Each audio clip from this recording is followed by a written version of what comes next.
I read a bunch of reviews before watching this film, and each and every one of them hailed Thappar as a technically sound, well acted, and feminist film.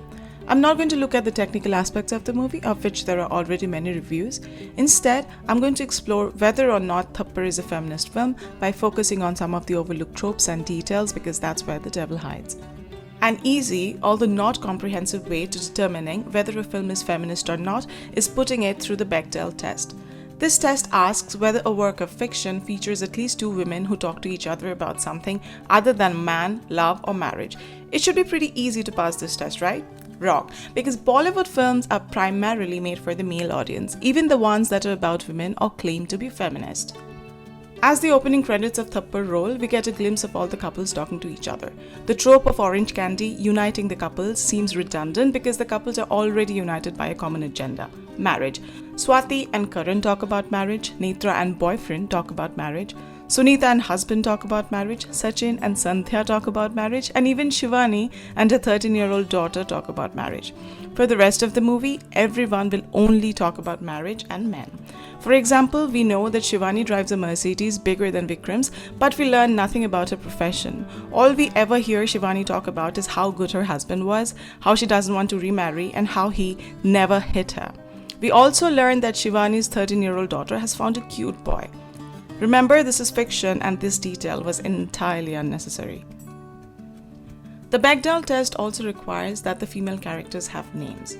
It is true that all the women characters in Thappar have names, but do they have any agency? Are they strong characters? Do they drive the plot? Do they take their own decisions? Let's explore. The movie establishes that Amrita is a very good wife with painstaking details by having her perform ritual of domesticity over and over. She wakes up at the crack of dawn, picks up the newspaper and milk from outside her door, which only has her husband's name on it. She cuts lemongrass, makes tea, brings it to the husband, turns the water heater on, makes food, takes care of the mother-in-law, runs after Vikram with set food, files, and other official paraphernalia. In an interview with Anubhav Sinha, Anupama Chopra asks why the character of Amrita was made so submissive, and Sinha explains. Why was this important? Why was it important for her to be a housewife who's happy from an affluent family in Delhi?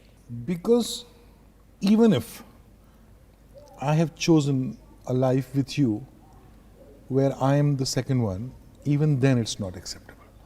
So if the two of us are running the house, see, it eventually boils down to who's getting the paycheck. Because it doesn't get more submissive than that. Yeah, even then it's not acceptable. According to Sinha, the one with the paycheck is the superior one, and the housewife, just by virtue of not having an income, is the second one and automatically submissive.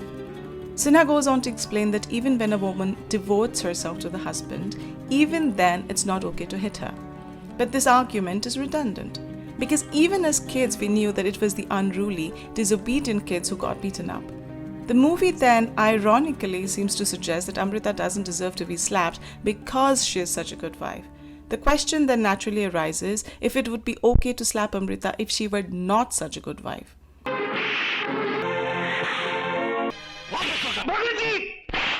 Unfortunately, Bollywood has answered that question repeatedly, and we have been comfortable with the answers.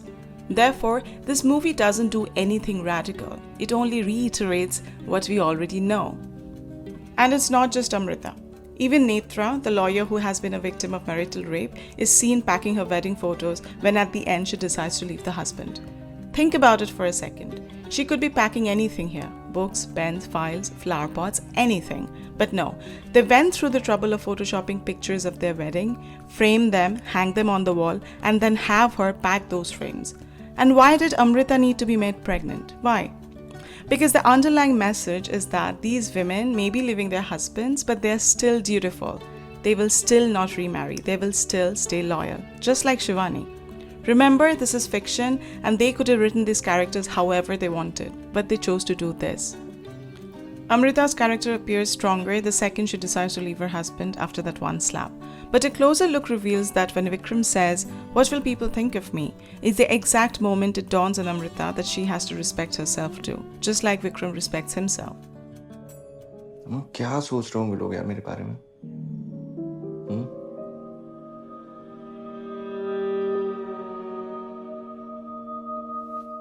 Amrita decides to leave after hearing Vikram say, "I don't want to live at a place where I'm not valued." Take a look at this scene. मुझे वहाँ Notice रहना the नहीं है जहाँ पे exact value नहीं है। moment the background music changes to suggest Amrita's awakening.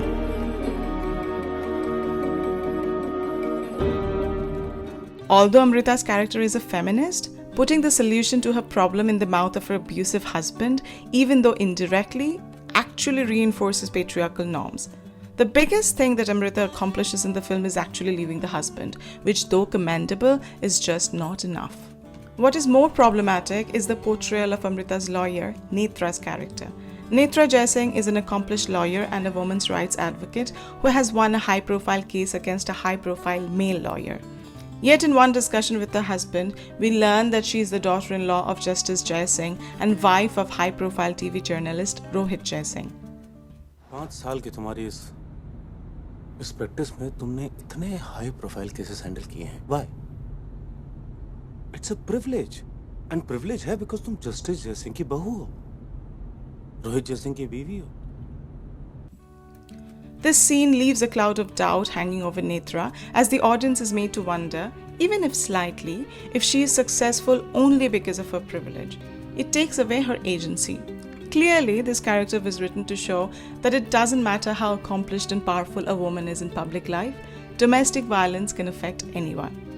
But this was still unnecessary. Remember, this is fiction and this character could have been written differently. She could have been a drunken lawyer like Sunny Deol in Damini who uses this case to redeem herself. But she doesn't. And this brings me to the last and most important question the Thappar sets forth, the Thappar itself. Review after review calls Vikram a good guy who loves his wife. The reviewers suggest that the Thappar was a random impulsive act and it was just one slap. One reviewer says the intensity of that one slap goes deeper than one can imagine. Anupama Chopra goes so far as to ask Taapsee Pannu and Anubhav Sinha this. Tell me about the fact that the whole plot hinges on the one slap.